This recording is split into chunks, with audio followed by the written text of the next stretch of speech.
Hello and welcome to All Things Cambodia.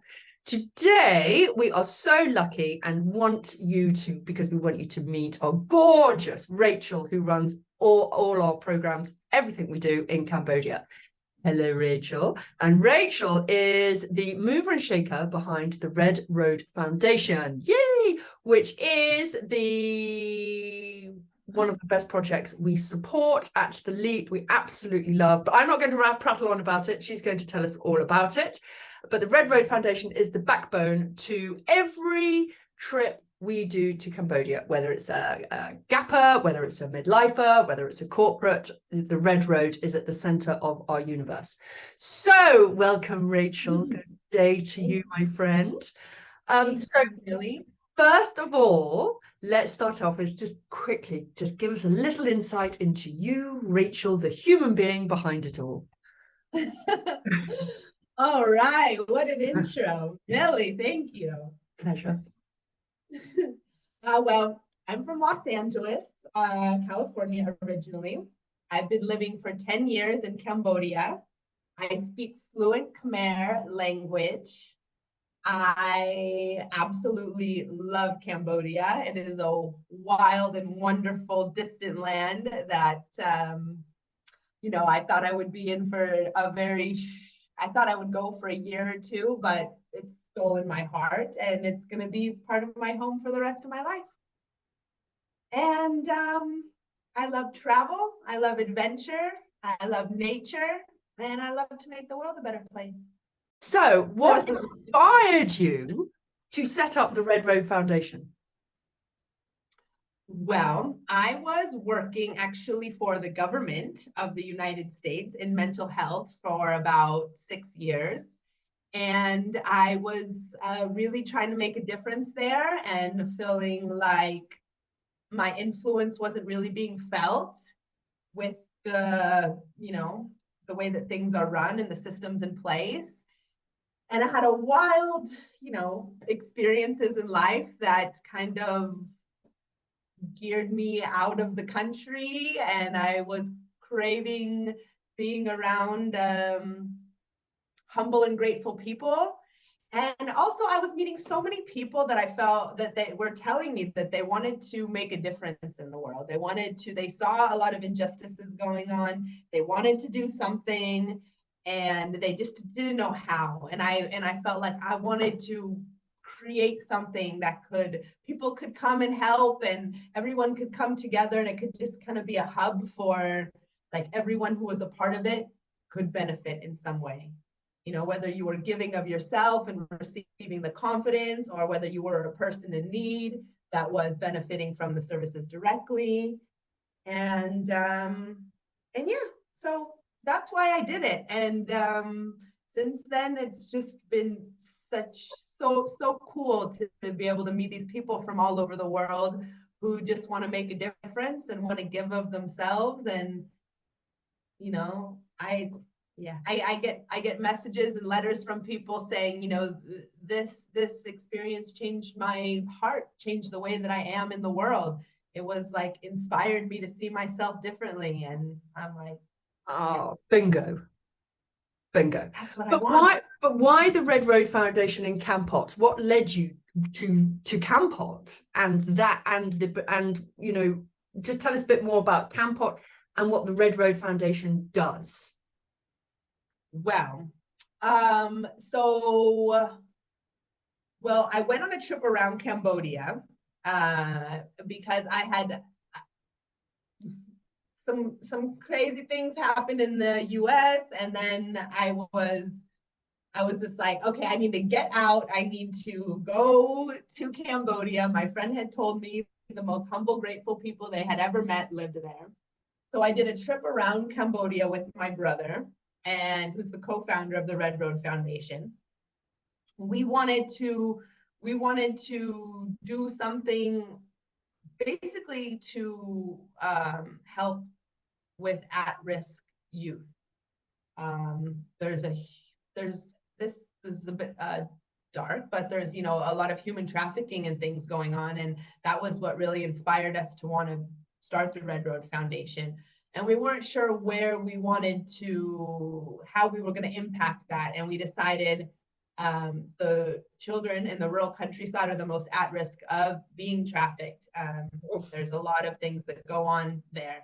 So, so we decided to start a free education center out there and create as many opportunities as possible for small businesses, for higher education, and all these types of things.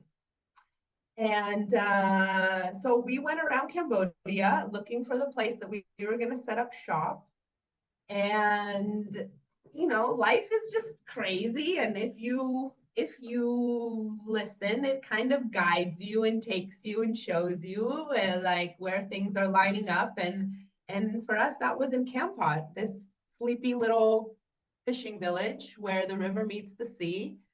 And there's tons and tons of wild countryside. And this tuk-tuk driver said, hey, I know some land for sale, and took us in this little tuk-tuk out into the countryside and showed us this gorgeous piece of land. And it was out there, you know, I felt like I was going out back in time when I went there. Like a lot of the people had never even seen a white person before. Really? And they were coming, they were like poking at me, touching my hair, touching my tattoos. And, you know, with my little broken Khmer language I spoke at the time, I asked them like if they were going to school, and they weren't going to school. And so I was like, man, this is where I want to do it. Like, let's build a school here. So, I mean, I was just fresh off the boat from America. I was 2 months like in Cambodia. So that's amazing. So you literally landed, you by kind of fate, you got to Kampot, you identified the land. Just doing a little recap in my brain. You identified the land, and then you, at this point, you didn't even know, you couldn't even speak the language, but you thought, this is where I'm going to set the school up. And did you get were you welcome to set the school up, or did you get any opposition? No opposition. Everyone was like, yes, please come build us a school. We really want this. We want to learn. So many of the kids weren't going to school at all out there because there is a government school. But it's a very long walk for the kids out there. Most of their parents at the time didn't have motorbikes to take them to school. So they would have to walk like an hour, 2 hours in the sun to get to school. And they need to be able to afford books and uniforms, which most of them couldn't. So they were like, please come and build the school here. And a bunch of synchronistic things had happened before I got to Kampot, you know, these affirming kind of things that let you know that you are where you're supposed to be. For example, I had set up meetings with different nonprofits along the way in Cambodia. And just to like interview them a bit and ask them a bit about, you know, how it works. Yeah, what was their experience and if they had any advice. And I kept getting told that I had to meet this one lady that lived nearby Kampot, but I hadn't been put in touch with her yet. But a couple different people had mentioned that I should talk to her, and that they were going to reach back out to me after they had gotten permission to put us in contact. And I actually got on a bus to go down to Kampot, and I just hit it off with the girl sitting next to me on the bus, and we chatted the whole way down to Kampot for 2.5, 3 hours. And we made great friends. And then at the very end, I'm like, I never caught your name. What's your name?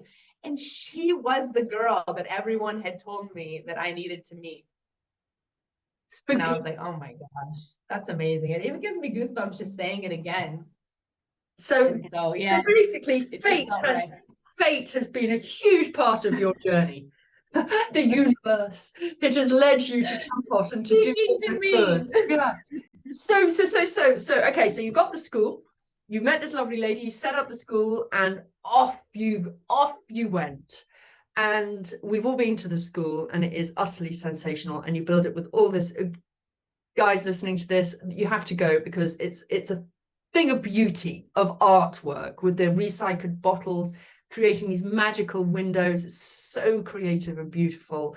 And and now, you know, how many years down the line are we? 8 years? Can't remember what you said. It's almost been 10 years now since I first came. It's so now about we 10. have the school. So what else does the Red Road do? It does the school. Yes, so we have a free education project where we educate about 60 children. We have 4 levels of English. We do environmental classes. We have math classes. We have leadership. And we get volunteers from all over the world that come and do workshops.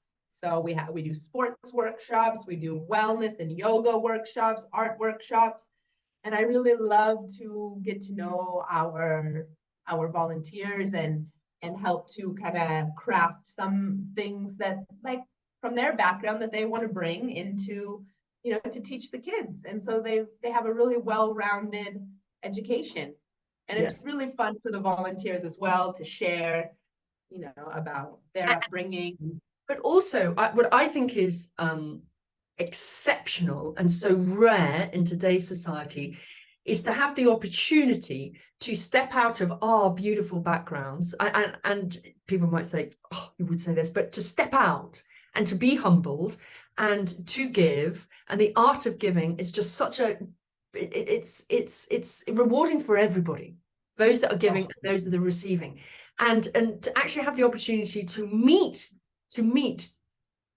people off the tourist trail, real people, find out about their real struggles and what life really is like behind the shiny Siem Reaps and the hostels and I think it's an exceptional opportunity that you provide for anybody that sticks their hand up and says, yes, please, I want to come and help. Is that? Absolutely.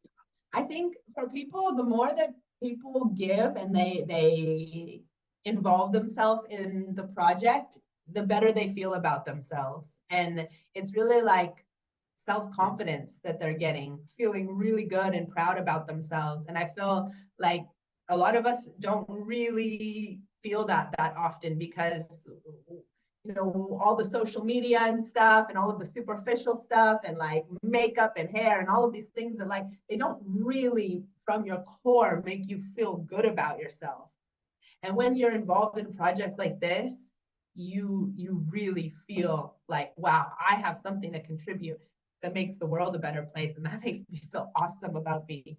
What's your biggest achievement with the Red Road? My biggest achievement with the Red Road is that we've been functioning for almost 10 years, giving free education nonstop. We besides when we had to close for COVID, we've been giving education nonstop. And at this point, we are almost completely self-sustainable where we don't rely on donations. We're so close to being a fully closed system so that we can just continue to host these trips, to sell our moringa oil, our bamboo straws, our recycled glass projects and products, and that's it. And we can just continue work. People can keep getting free education. People have jobs, and it's awesome. That is awesome. That is, yeah. Very proud of that. Yeah, I'm proud of that. I'm proud of you, my friend. What's your most favorite thing about living in Cambodia? I love that people are wild and free and present. People take their time. People look you in the eye and you have little interactions with people that are super genuine, and people aren't just rushing around to get from one place to another. And I love that. Every day is an adventure, and I love it. Oh, that is so nice. I love that. Okay, what do you love most about your job at Red Road? Well, I love seeing the difference that it makes. I love seeing the kids learning. I love seeing them have dreams, new experiences they would have never had. You know, when I first started there, I would ask the kids what they wanted to do, and they were like, "Oh, I want to be a farmer or a policeman," because it's really all they've ever seen. Yeah. And now, kids are dreaming. They're having new ideas of what they could do. They're wanting to go to college. I mean, we were involved in one of the first kids who ever went to college in that village, and I mean, that's just the best. And getting to meet people from all around the world that want to come and make the world a better place is amazing. And I'm super grateful for that. It's an awesome life. So if you were kind of volunteering, what does a typical day look like? I mean, you're living out in the sticks, in kind of camping in rural Kampot. Well, the gappers are, the midlifers aren't. But what does a typical day look like? For volunteers or for Yeah. locals? For volunteers? Yeah, for both really, the volunteers and the locals when they're together, when their lives collide. So, okay, well, first of all, every day is pretty unique, and we have different things going on. If it's a school day, then our energy is going to be based on school and setting up workshops and having fun, playing games, doing recycled fashion shows and things like that. On weekdays, we wake up and we have, usually we get up, we do a little stretching, we have a little coffee, a little breakfast, and then it's a lot of working on the farm for locals. So people get a chance to see how we harvest moringa and how we dry moringa in our solar dryer, how we harvest the moringa bean pods, and we put them through a press. What is moringa? Okay, you're talking to non-moringa. It's a plant. Moringa is one of the 8 greatest superfoods in the world. It's an incredible plant that we grow on site. Yeah. So our school is based on an organic permaculture farm, and we make natural products that we sell that help us to be self-sustainable. And we also we do a composting project. So on any given day, we usually have like a couple hours of work in the morning, and then we have a siesta where we relax and journal, and then we work in the evenings again, because the midday is it's the relax time, it's the siesta time.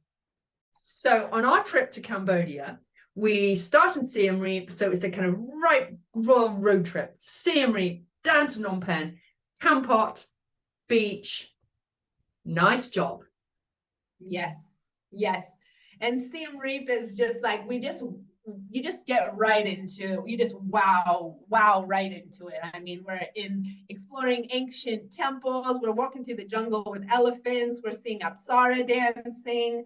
It's like this big nightlife street with all of these lights and lanterns and music coming from every angle, people trying to sell you tarantulas, and it's like culture, like right when you get off the plane.